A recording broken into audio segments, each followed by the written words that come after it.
Ek is Fourie Pretorius. Ek is van Witbank Primêre Skool en ek is in graad 2.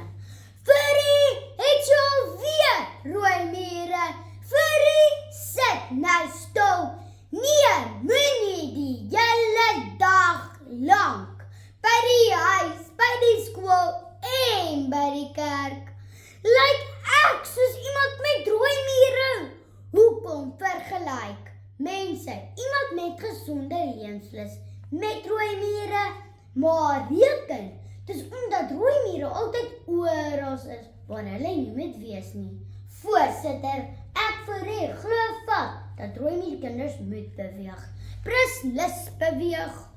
Ons rooi mier kinders, alle kinders, het nodig om te beweeg om belangrike mylpale te bereik.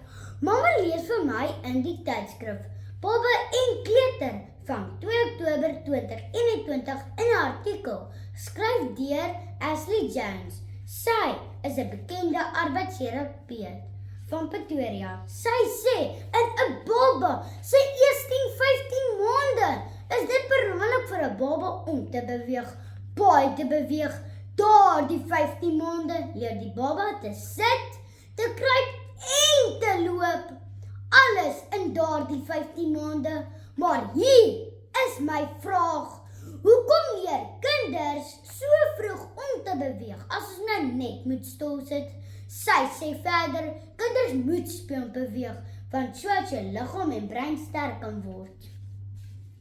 Tweedens is dit belangrik vir 'n kind se emosies om te beweeg.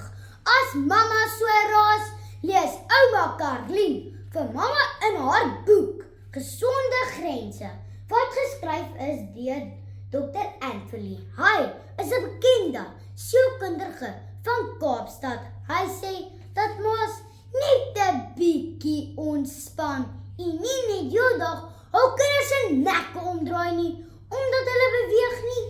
Nêrens sy kinders het stil te sit nie. Hy sê dis belangrik vir 'n kind se emosies om te beweeg, baie te beweeg. Laastens, om te beweeg by ons kreatiewe denke. Kyk vir my, hier staan ek Fourie Pretorius, vol kreatiewe denke. Ek sê my toespraak, rooi mier kinders, hier vir julle almal, hier by die redenaarskompetisie. Voorsitters, mamas en papas, moenie ons met meegif spuit nie, maar gee vir ons gesonde grense, waar ons rooi mier kinders kan skarrel, want ons het nodig om te beweeg, want sodat ons liggaam en brein kan ontwikkel, ons emosies kan gelukkig wees, en sodat ons kreatiewe denke te kan hê. Ek, Fourie, sien myself eerder soos 'n rooi mier generasie as gesigloos en lang.